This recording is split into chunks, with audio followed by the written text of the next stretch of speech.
Ta parole est une lampe à mes pieds, une lumière sur mon sentier. Psaume 119, verset 105. La méditation.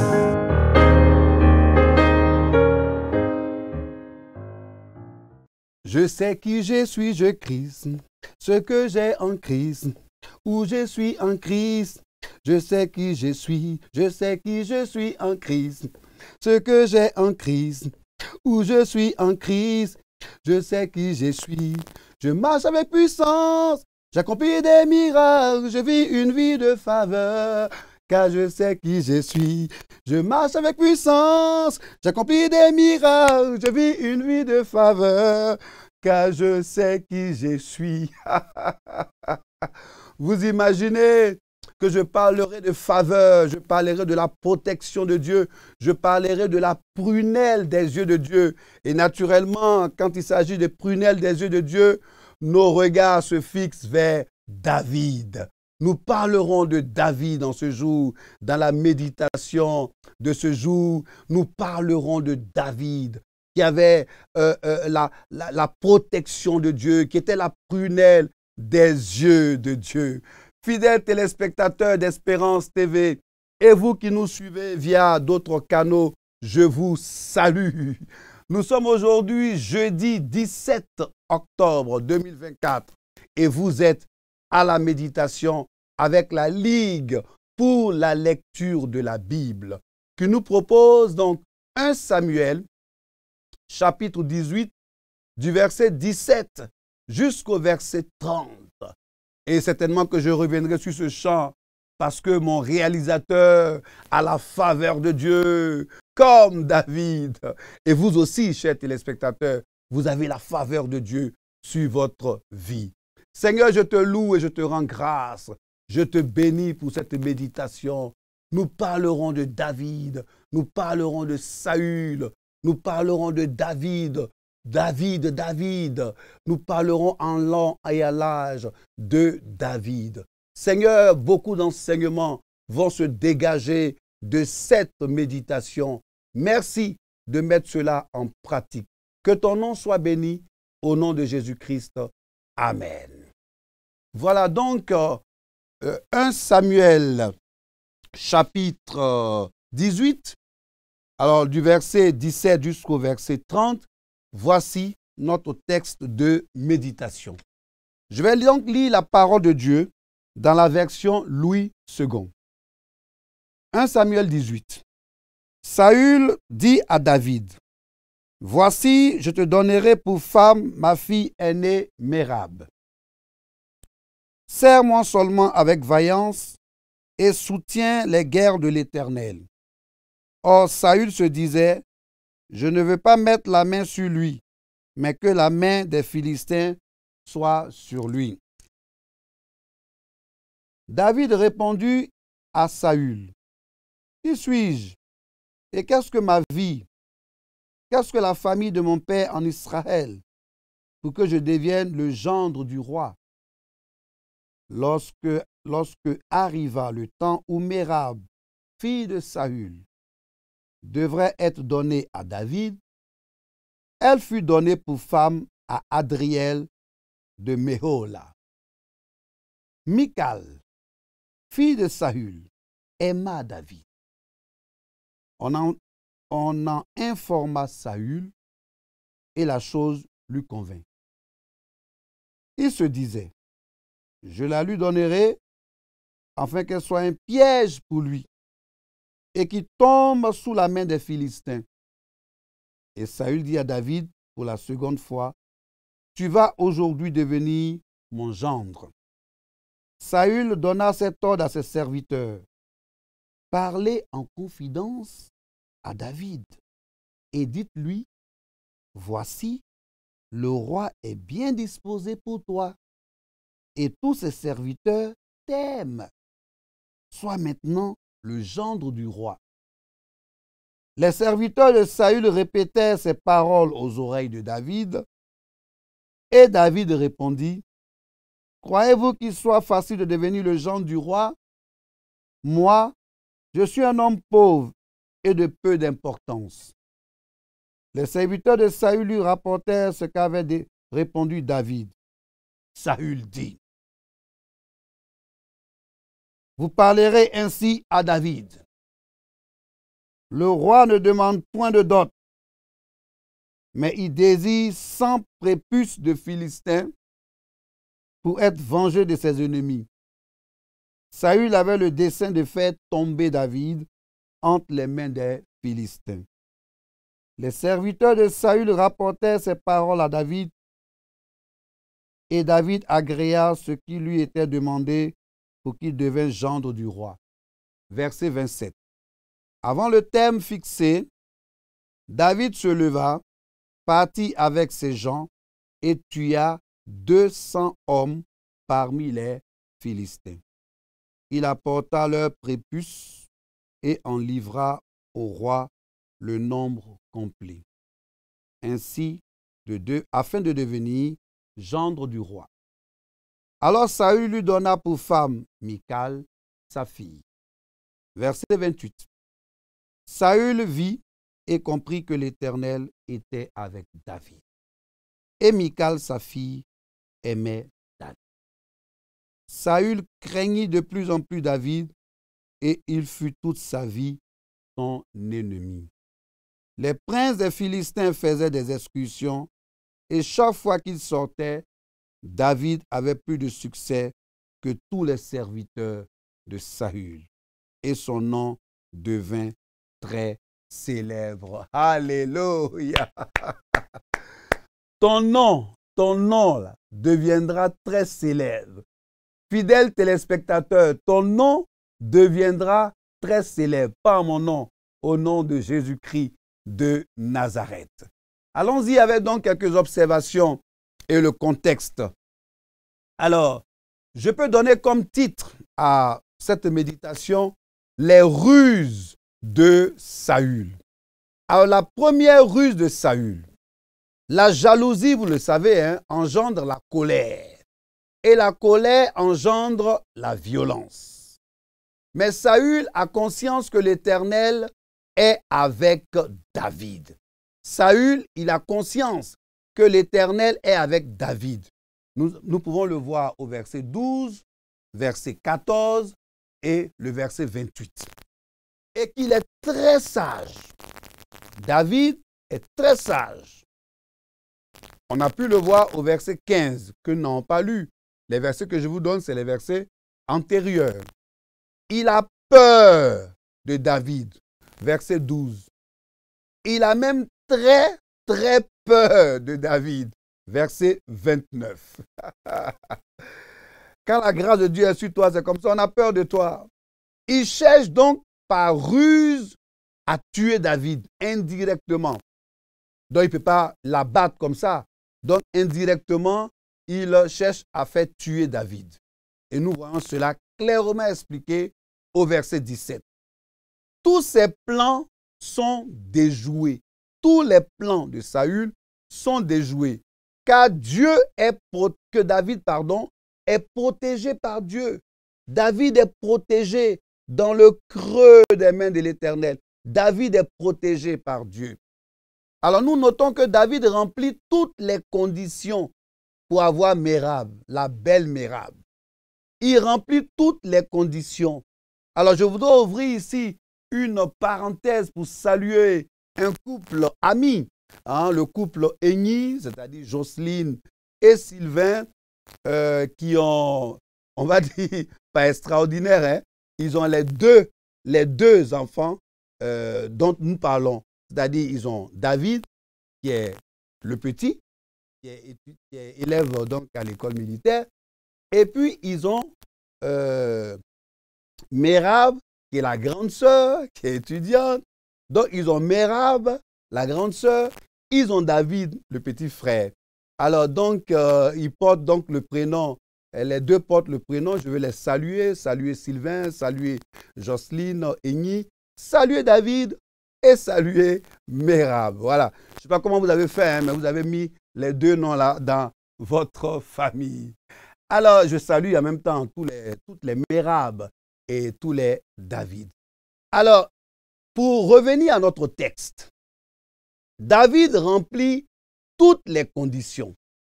Mais toutefois, sans explication, hein, le texte ne nous explique pas, alors Mérab est donné à un autre. On l'a vu au verset 18. Quelqu'un d'autre, bon, a récupéré Mérab. Mais David, bien qu'il était fin, bien que c'était dans ses dents, hein, l'amour était dans ses dents, mais bon, on a donné à quelqu'un d'autre. Sans rancœur.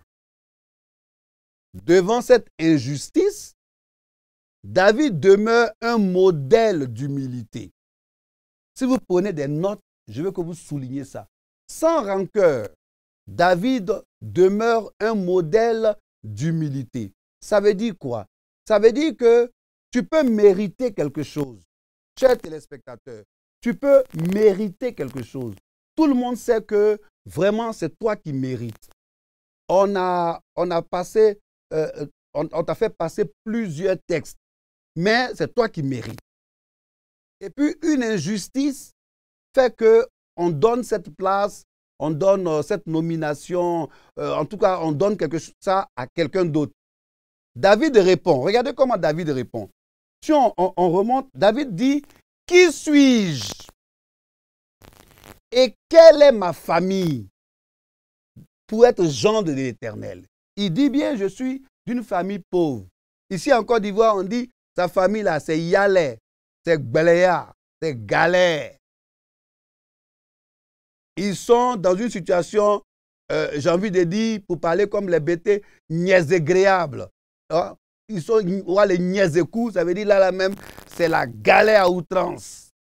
Est-ce que moi je peux être gendre du roi? J'ouvre une parenthèse pour dire à un frère, une sœur, si par ruse, par jalousie, quelqu'un, qu'il soit chrétien, qu'il soit non chrétien, te vole ta bénédiction, te vole ton élévation, te vole ta nomination, chers frères, chères sœurs, reste humble comme David. Reste humble, ne fais pas des palabres. Hein? Ici, on dit, tu as fait nyanga. On ne fait pas nyanga. Ce n'est pas dans tout on fait nyanga. Mets-toi devant le Seigneur et dis, Seigneur, ils sont en train de me voler ma nomination, me voler mon élévation, me voler ma bénédiction. Je me remets à toi. Moi, je suis qui? Parce que tu as la faveur de Dieu sur ta vie, parce que tu es protégé par Dieu, parce que tu es la prunelle des yeux de l'Éternel. Quand Dieu décide, quand Dieu donne le verdict, on dirait un ouragan. C'est une avalanche de bénédictions qui arrive. Alors cela m'amène à rendre le témoignage d'un frère. Un frère du ministère, un frère que j'aime beaucoup, mais qui est d'une humilité légendaire. Il aime passer incolore, inodore, franchement, il est d'une grande humilité. Mais son témoignage est vivant. Alors, c'est un frère donc militaire, un grand universitaire, professeur agrégé de pharmacie, et ce frère, il avait le grade de capitaine. Alors, il avait le grade de capitaine et il est sorti, je crois, si je ne m'abuse, le plus jeune professeur agrégé de la Côte d'Ivoire. Alors donc, son prochain grade, selon son nouveau statut de professeur en pharmacie, alors le président de la République d'alors l'a nommé directement lieutenant-colonel, c'est-à-dire il a sauté le grade de commandant. Alors, les chefs, quelques chefs ne comprenaient pas, mais pourquoi il a sauté le grade et non, et des conspirations, des jalousies. Ici en Côte d'Ivoire, on dit des unkou. Il a commencé à avoir des bruits de couloir. Mais le frère n'est pas resté si le président a décidé, je porte mon galon. Ah, non, il est resté calme. C'est un frère que j'aime beaucoup, calme. Et il a compté sur Dieu. Alors, quand il y a eu une autre nomination, son nom est revenu. Mais le président dit non. Il y a un nom là que je ne vois pas. Il y a un nom là. J'avais signé, je ne vois pas ce nom-là. Ils sont partis parce que qu'est-ce qu'ils avaient fait? Ils avaient enlevé son nom. Ils ont enlevé son nom. Le président a alors dit, non, non, non, ici là, il y a un nom, je ne vois pas. Je veux voir ce nom-là. Ils sont revenus. Ils ont mis son nom et ils ont signé. Quand la faveur de Dieu est sur ta vie, et qu'il soit chef, grand chef, plus grand, mais la faveur de Dieu est plus grande que toutes ces choses. Je voudrais saluer ce frère. Et ce témoin nous fait beaucoup de bien. Parce que c'est un frère que nous aimons, que nous pratiquons, nous sommes toujours ensemble. Quand la faveur de Dieu est sur ta vie, il peut faire toutes les manigances possibles, mais la vie de Dieu est toujours sur ta vie et la faveur de Dieu est toujours sur ta vie. Le deuxième découpage, c'est la deuxième ruse de Saül. L'amour de Michal pour David fournit une nouvelle occasion à Saül de le mettre en danger. Comme il a vu que David était fan de sa fille Michal, il dit bon, voilà une autre occasion pour le mettre en danger. Mais David répond par de nouvelles prouesses. Il a dépassé même toutes les exigences du roi. Mais quelle hypocrisie dans les paroles, si nous avançons, dans les paroles de Saül, verset 22. On peut lire aussi, vous pouvez lire chez vous à la maison ou bien pendant que vous nous suivez, Psaume 55, verset 22, pour ceux qui prennent des notes, et Matthieu 22, verset 16, qui rappelle les propos des pharisiens au Seigneur Jésus. Propos d'hypocrisie, s'entend bien. Donc, Saül avait, au verset 22, donné des propos d'hypocrisie et tout ça. Et donc, aussi en Matthieu 22, verset 16, et en Psaume 55, verset 22, ces paroles donc des pharisiens à propos du Seigneur Jésus. La prospérité de David.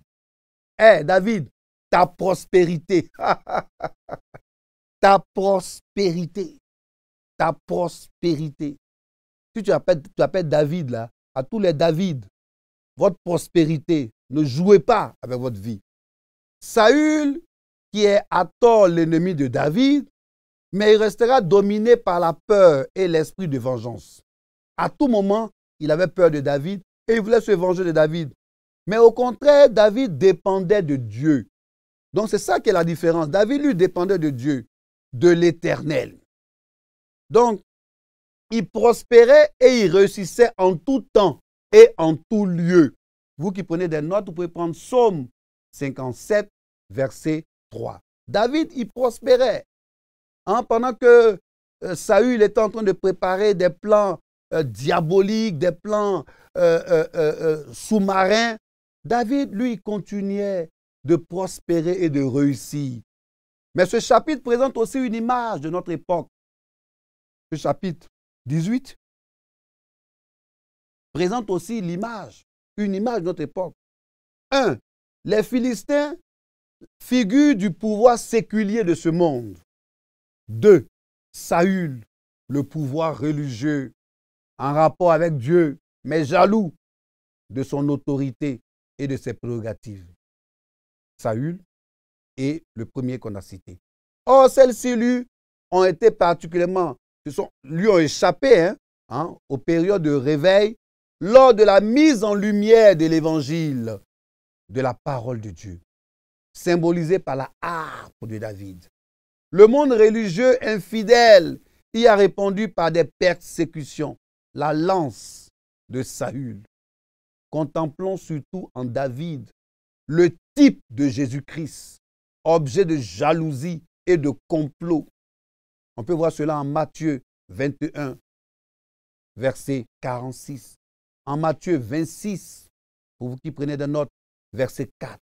Mais qui a montré en perfection, Jésus, il a montré en perfection, en douceur, en humilité, la grâce et l'amour. Jésus, notre parfait exemple. Jésus est notre parfait exemple d'humilité, de grâce et d'amour. Et je voudrais que nous puissions lire un passage. Philippiens chapitre 2, versets 9 à 10.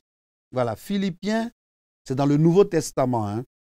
Philippiens chapitre 2, versets 9 à 10. Et je lis. C'est pourquoi aussi Dieu l'a souverainement élevé et lui a donné le nom qui est au-dessus de tout nom, afin qu'au nom de Jésus, tout genou fléchisse dans les cieux et sur la terre et sous la terre. Le but et l'enseignement de ce passage que nous sommes en train de méditer.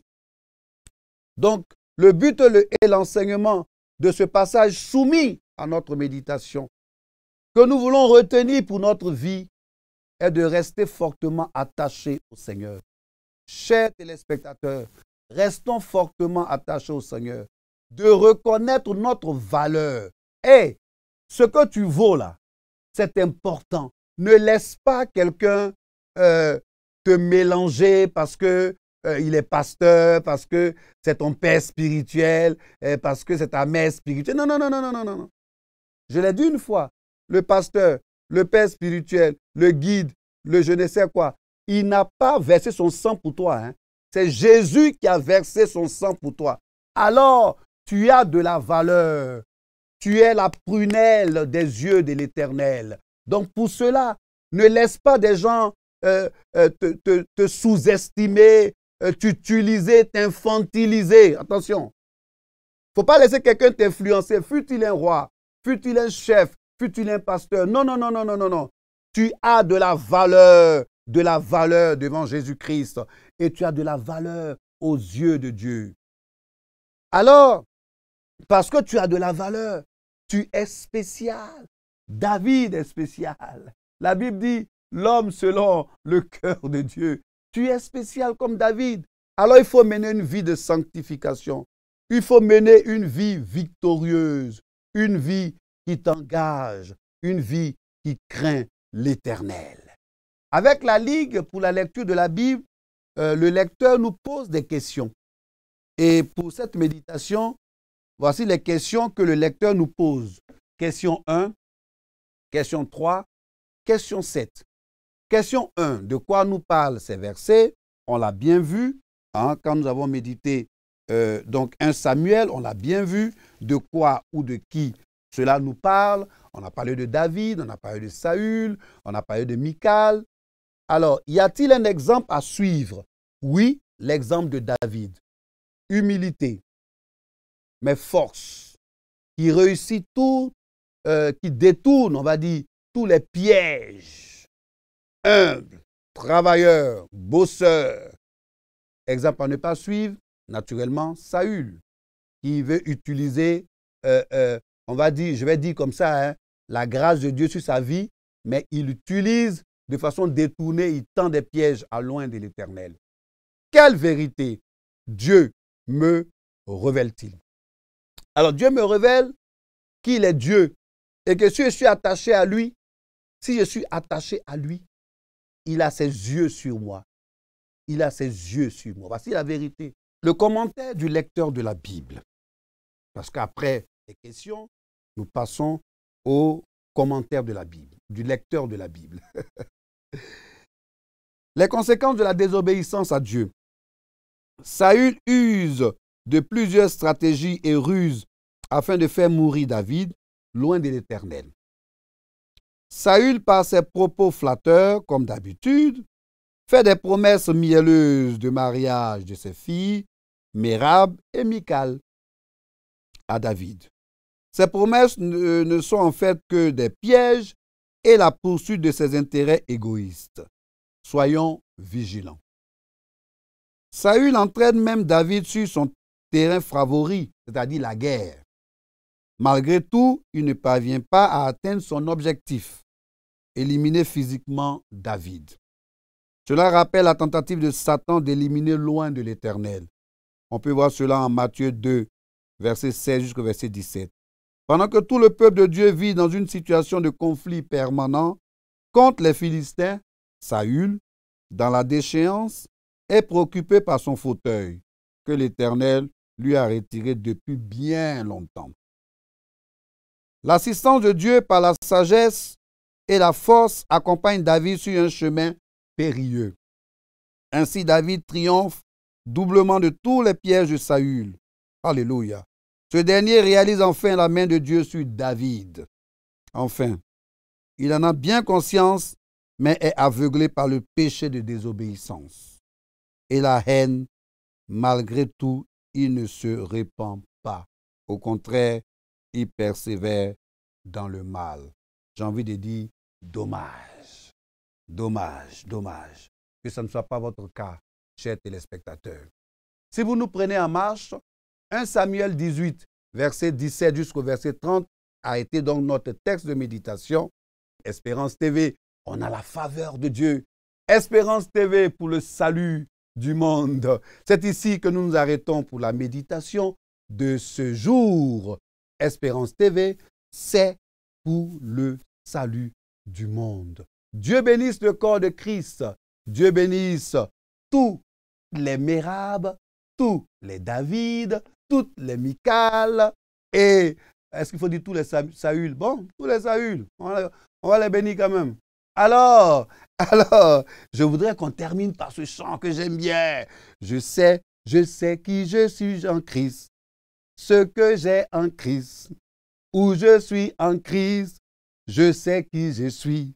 Je marche avec puissance, j'accomplis des miracles, je vis une vie de faveur, car je sais qui je suis. Seigneur, je sais qui je suis. Je sais que je suis la prunelle de tes yeux. Je sais que j'ai ta faveur sur ma vie. Voilà pourquoi ce jour, Seigneur, tu me le révèles encore à partir de cette méditation. Et je voudrais que cela soit communiqué à tous nos téléspectateurs qui nous suivent et qui comprennent qu'ils sont la prunelle des yeux de l'Éternel et qui ne doivent pas se laisser mélanger, se laisser infantiliser, se laisser utiliser par un homme, fût-il roi, directeur, pasteur, je ne sais quoi, parce que nous avons un statut en Christ. Tu nous donnes de savoir notre statut en Christ au nom de Jésus-Christ. Merci pour cette méditation. Que ton nom soit béni au nom de Jésus-Christ. Amen. Shalom. Ta parole est une lampe à mes pieds, une lumière sur mon sentier. Psaume 119, verset 105. La méditation.